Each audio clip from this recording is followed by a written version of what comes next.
नमस्कार। श्रीमद् वाल्मीकि रामायणे उत्तरकांडे सप्ताशीतितमः सर्गः। तच्छ्रुत्वा लक्ष्मणेनोक्तं वाक्यं वाक्यविशारदः प्रत्युवाच महातेजः प्रहसन् राघवो वचः।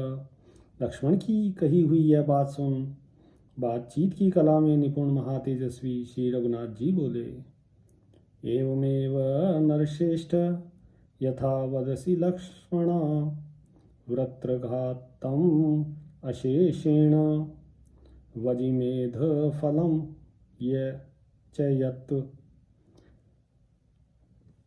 नरश्रेष्ठ लक्ष्मण, वृत्रासुर का सारा प्रसंग और अश्वमेध यज्ञ का फल तुमने जैसा बताया वह सब उसी रूप में ठीक है। श्रूयते ही पुरा सौम्य कर्दमस्य प्रजापतेः पुत्रो भावीश्वरः श्रीमान् इलो नाम सुधार्मिकः। सौम्य सुना जाता है कि पूर्व काल में प्रजापति कर्दम के पुत्र श्रीमान इल बालिक देश के राजा थे। वे बड़े धर्मात्मा नरेश थे। स राजा पृथिवीं सर्वां वशे कृत्वा महायशः राज्यं चैव नरव्याघ्र पुत्रवत् पर्यपालयत्। पुरुष सिंह वे महायशस्वी भूपाल सारी पृथ्वी को वश में करके अपने राज्य की प्रजा का पुत्र की भांति पालन करते थे। सुरेश्च परमोदारे दैत्ययश्च महाधनः नागराक्षस गंधर्व यक्षश्च सुमहात्मभिः पूज्यते नित्यशः सौम्य भयार्ते रघुनंदनु अभिभ्यश्च त्रयो लोकः सरोषस्य महात्मनः। सौम्य रघुनंदन परम उदार देवता महाधनी दैत्य तथा नाग राक्षस गंधर्व और महामनस्वी यक्ष ये सब भयभीत होकर सदा राजा इल की स्तुति पूजा करते थे तथा उन महामना नरेश के रुष्ट हो जाने पर तीनों लोकों के प्राणी भय से थर्रा उठते थे।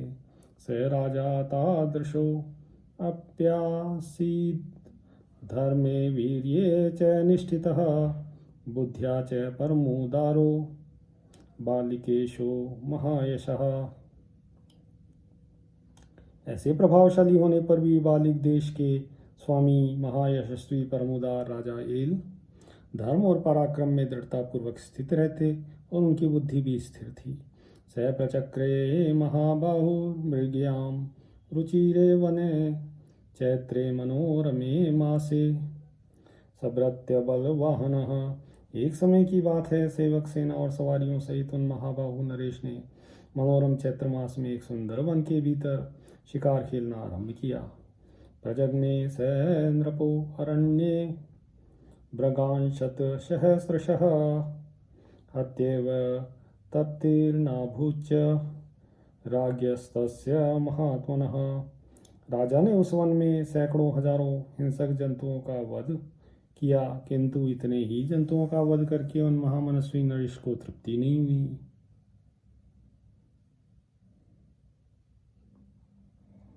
नाना मृगाणाम अयुतम वध्यम आनम महात्मना यत्र जातो महासेना तम देशम उपचक्रमे। फिर उन महामना इल के हाथ से नाना प्रकार के 10,000 हिंसक पशु मारे गए। तत्पश्चात वे उस प्रदेश में गए जहाँ महासेन यानी स्वामी कार्तिकेय का जन्म हुआ था। तस्मिन् प्रदेशे देवेश शैलराज सुतामहरः रमयामास दुर्धर्षः सर्वे अनुचरः सह।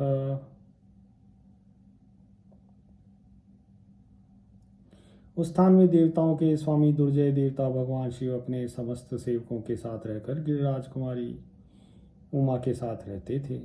कृत्वा स्त्री रूपम आत्मानम उमेशो गोपतिध्वजः देव्यः प्रिय चिकीर्षु संस्तस्मिन् पर्वत निर्झरे। जिनकी ध्वजा पर वृषभ का चिन्ह सुशोभित होता था वे भगवान उमा वल्लभ अपने आप को भी स्त्री रूप में प्रकट करके देवी पार्वती का प्रिय करने की इच्छा से वहाँ के पर्वतीय झरने के पास उनके साथ विहार करते थे। यत्र यत्र वनोद्देशे सत्वः पुरुषवादिनः वृक्षा पुरुषना मानस्ते सर्वे स्त्री जना भवन। उस वन के विभिन्न भागों में जहाँ जहाँ भी पुल्लिंग नामधारी जंतु अथवा वृक्ष थे वे सबके सब स्त्रीलिंग में परिणत हो गए थे। यच्च किंचन तत्सर्वं नारी संज्ञम बभूव एतस्मिन्नन्तरे राजा स इलः कर्दमात्मजः निघ्नन् मृगसहस्राणि तम देशमुपचक्रमे। वहाँ जो कुछ भी चराचर प्राणियों का समूह था वह सब स्त्री नामधारी हो गया था। इसी समय कर्दम के पुत्र राजा इल सहस्त्रों हिंसक पशुओं का वध करते हुए उस देश में आ गए। स दृष्ट्वा श्री कृतं सर्वं सव्याल मृग पक्षिणम आत्मानं स्त्री कृतं चैव सानुगम रघुनंदन। वहाँ आकर उन्होंने देखा सर्व पशु और पक्षियों सहित उस वन का सारा प्राणी समुदाय स्त्री रूप हो गया है। रघुनंदन सेवकों सहित अपने आप को भी उन्होंने स्त्री रूप में परिणत हुआ देखा। तस्य दुःखं महच्चासीदा दृष्ट्वा आत्मानं तथागतम् उमापतेश्च तत्कर्म ज्ञात्वा तासमुपागमत्। अपने को उस अवस्था में देख राजा को दुख हुआ। यह सारा कार्य उमा वल्लभ महादेव जी की इच्छा से हुआ है ऐसा जान के वे भयभीत हो उठे। ततो देवं महात्मानं शितिकंठं कपर्दिनं जगाम शरणं राजा सभृत्यवल्वाहनः। तदनंतर सेवक सेना और सवारियों सहित राजा इल जटाजूढ़धारी महात्मा भगवान नीलकंठ की शरण में गए। ततः प्रहस्य वर्धः सह देव्या महेश्वरः प्रजापति सुतं वाक्यम उवाच वर्धः स्वयं। तब पार्वती देवी के साथ विराजमान वरदायक देवता महेश्वर हंसकर प्रजापति पुत्र इल से स्वयं बोले। उत्तिष्ठोत्तिष्ठ राजर्षे कर्दमे महाबल पुरुषत्वं मृते सौम्य वरम वरय सुव्रत। कर्दम कुमार महाबली राजर्षि उठो, उत्तम व्रत का पालन करने वाले सौम्य नरेश, पुरुषत्व छोड़कर जो चाहो वह वर मांग लो। ततः स राजा शोकार्थ प्रत्याख्यातो महात्मना स्त्रीभूतो वसो न जग्राह वरमन्यम सुरोत्तमात्। महात्मा भगवान शंकर के इस प्रकार पुरुषत्व देने से इनकार कर देने पर स्त्री रूप हुए राजा इल शोक से व्याकुल हो गए। उन्होंने उन सुश्रेष्ठ महादेव जी से दूसरा कोई वर नहीं ग्रहण किया। ततः शोकेन महता शैलराज सुताम्रपः प्रणिपत्य उमां देवीं सर्वेण वान्तरात्मना ईशे वाराणां वरदे लोकानां असि भामिनी अमोघ दर्शने देवी भज सौम्येन चक्षुषा। तदनंतर महान शोक से पीड़ित हो राजा ने गिरिराज कुमारी उमा देवी के चरणों में संपूर्ण हृदय से प्रणाम करके प्रार्थना करी। संपूर्ण वरों की अधीश्वरी देवी आप मानिनी हैं, समस्त लोगों को वर देने वाली हैं। देवी आपका दर्शन कभी निष्फल नहीं होता, अतः आप अपनी सौम्य दृष्टि से मुझ पर अनुग्रह कीजिए। हृद्गतं तस्य राजर्षे विज्ञाय हरसंनिधौ प्रत्युवाच शुभं वाक्यं देवी रुद्रस्य सम्मता। राजर्षि के हार्दिक अभिप्राय को जानकर रुद्र प्रिया देवी पार्वती ने महादेव जी के समीप यह शुभ बात कही। अर्धस्य देवो वरदो वरार्धस्य तव याहम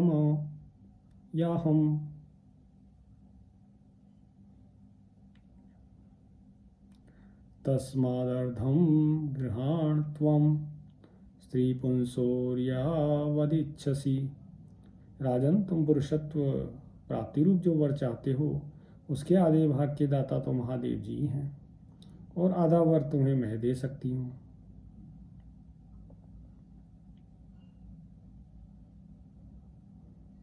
इसलिए तुम मेरा दिया हुआ आधा वर्ष स्वीकार करो। तुम जितने जितने काल तक स्त्री और पुरुष रहना चाहो उसे मेरे सामने कहो।